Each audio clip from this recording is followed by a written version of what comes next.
Oi pessoal, bom dia, tudo bem? Olha, hoje tá um friozinho, chuvinha gostosa aqui na minha cidade, é muito bom ter esse clima, porque nossa, fez muito calor esses dias e esse tempinho é gostoso, né? Gera introspecção, a gente fica mais, né? Encolhidinho, mas vai ser bom pra lá, viu? Bom, pessoal, mais uma vez lá vem eu, né, falar sobre os relatos de projeção astral. Essa noite eu tive uma experiência que ela não foi assim linear. Eu trouxe flashes, tá? De rememoração. Dependendo do lugar, da frequência que você acessa no astral, é difícil lembrar de tudo, tá? Porque a gente oscila a frequência, isso também oscila, né, a lucidez e, consequentemente, a rememoração, tá? Mas eu vou trazer aqui algumas informações a título de curiosidade, né, das pessoas que gostam de ouvir os relatos, que gostam de estudar a espiritualidade, para vocês saberem o que é também possível acontecer, né? Tem muita coisa que acontece no plano astral que não são falados. Talvez assim, até por uma questão, sei lá, as pessoas acham que isso aqui não é relevante, né? Não é importante e tal, mas de fato acho que tudo é importante, porque são nos detalhes, né, que a gente acaba compartilhando coisas. E aí a pessoa que já teve uma projeção, uma situação dessa, vai falar assim, nossa, eu lembro disso, uma vez eu passei por isso, tá? Então eu gosto de compartilhar aqui situações que não são muito comuns também, tá? Como hoje. Essa noite eu tava num local com um grupo de espíritos, a maioria homens, tá? E era uma faixa mais umbralina, mais pesada. E aí eu tava com um aparelho, no astral tem muita tecnologia, tá, gente? E também se usam coisas no astral, aparelhos, né? Coisas de utilidades, né? E aí tinha um aparelho que eu tava mexendo nele e esse aparelho ele tava no ambiente ali, ele tava filtrando como se fosse um filtro. Ele captava meio que com água, sabe? Parecia que eu tava num ambiente meio aquático, tá? Aí depois eu passei por uma situação que eu vou complementar esse flash que eu tive. E esse aparelho, ele tava cheio de água, assim. É como se ele sugasse a água do ambiente. E eu olhei para ele, assim, na parte de cima do dispositivo, ele soltava uma fumacinha branca, tá? É como se fosse um filtro, né? Um purificador. E aí, eu tava fazendo um teste naquilo ali, eu tava ajeitando alguma coisa. Depois, o que aconteceu? Eu saí desse ambiente com essas pessoas e depois eu me vi num local que eu iria colocar pessoas, tá? Dentro, tipo de um navio, tá? A gente ia fazer uma viagem, entre aspas, né? Viagem, um deslocamento, tá? E direcionamento de alguns espíritos. E a maioria deles ali eram homens, tá?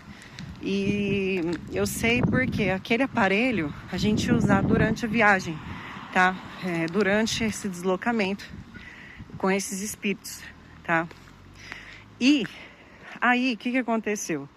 Eu tava assim na beira, como se fosse na beira, né, de um mar ali, antes de tá entrando de fato ali naquele navio, né, naquele transporte. E um espírito, ele preparou uma comida, tá, pra mim. O que acontece? Já aconteceu isso várias vezes comigo, tá? Várias. De eu comer coisas no astral, tá?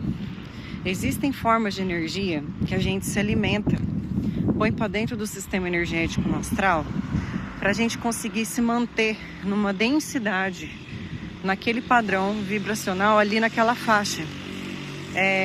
O cara preparou como se fosse um cupim mesmo, tipo uma carne, aquele cupim, sabe? E tava bem assim, denso, tá? Quando eu vi assim ali na minha frente, no prato, né? Tipo num prato assim. E ele pegou e cortou pra mim alguns pedaços e eu comecei a comer, tá? Não só eu comeria aquilo, mas as pessoas que estavam ali comigo, que também participariam daquela viagem, tá? Por quê? Porque a gente precisava manter o padrão para poder passar pelas frequências, tá? E aí eu lembrei disso tudo hoje. Teve um flash também que eu tava, antes de entrar no navio, comer essa carne e tal, eu tava ajeitando tipo um leito com uma pessoa, tava arrumando tipo uma cama, tá? Como se eu estivesse preparando para alguém deitar ali, como se fosse uma maca mesmo, tá? Então, são coisas que acontecem, tá? É muito comum, assim, esse tipo de rememoração de eu comer coisas e ficar em regiões mais densas, tá? Essas comidas no astral, elas são muito visadas, tá?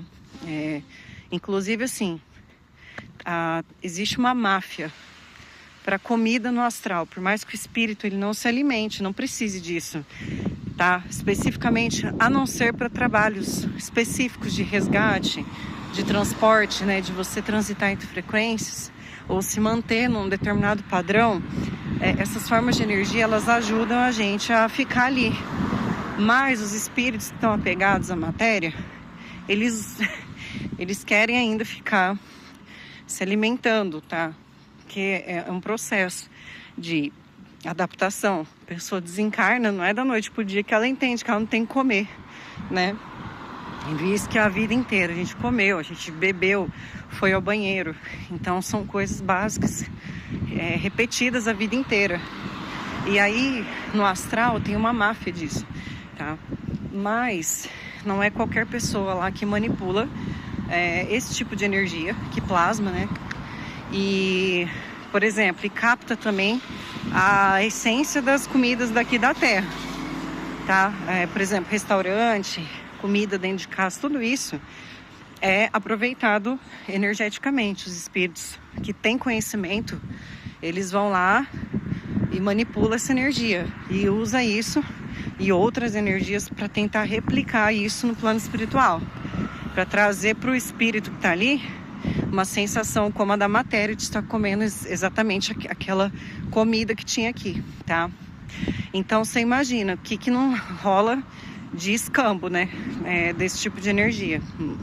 Só que aí que tá, a gente usa isso no plano astral, formas, tá? De energia, de comida, né? E usa essas essências, principalmente de carne. Nossa, é muito comum estar comendo carne no astral. Direto eu rememoro que eu tô num lugar que eu tô me alimentando antes de fazer algum trabalho ou para manter ali, né? A conexão com aquela frequência e tal, tá? E uma outra reflexão que eu trago também dessa experiência que eu tive são os amparadores, né? Que fazem as caravanas, né? De resgate, pega a galera e leva para outro lugar, tá? Ou até mesmo redireciona o espírito para outra cidade no astral, né? Para outro país, tá? Porque os espíritos, às vezes eles desencarnam em determinado lugar e eles ficam ali no astral, tá? E existe também, assim como aqui na matéria, uma fiscalização do transporte. Barulheira. Uma fiscalização do transporte, tá?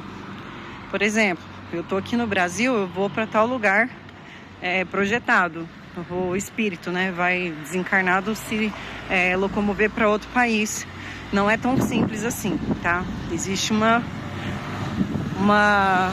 fiscalização, entre aspas, né, de alguns espíritos que ficam, né, no astral, no duplo de algumas frequências e que nem sempre a pessoa consegue entrar, o espírito consegue entrar, tá? E também nesses transportes existem situações de conflito, enfim, né? De dominação territorial astral, né? Por exemplo, eu vou passar por determinada rota ali, né? Com alguns espíritos e acontece de ter situações como se fossem os piratas do astral, né? Vamos deixar assim, tá? Então, por isso, tem que ter uma equipe, sempre uma caravana tem muita gente que participa, tá? E normalmente, dependendo da frequência, tem que ter um preparo para isso, para que a gente consiga atravessar determinada faixa astral com segurança com os espíritos, para conseguir passar eles para outros lugares. Isso até mesmo com resgates propriamente dito, dependendo da frequência que a gente pega os espíritos, resgata, fazem a incursão, né?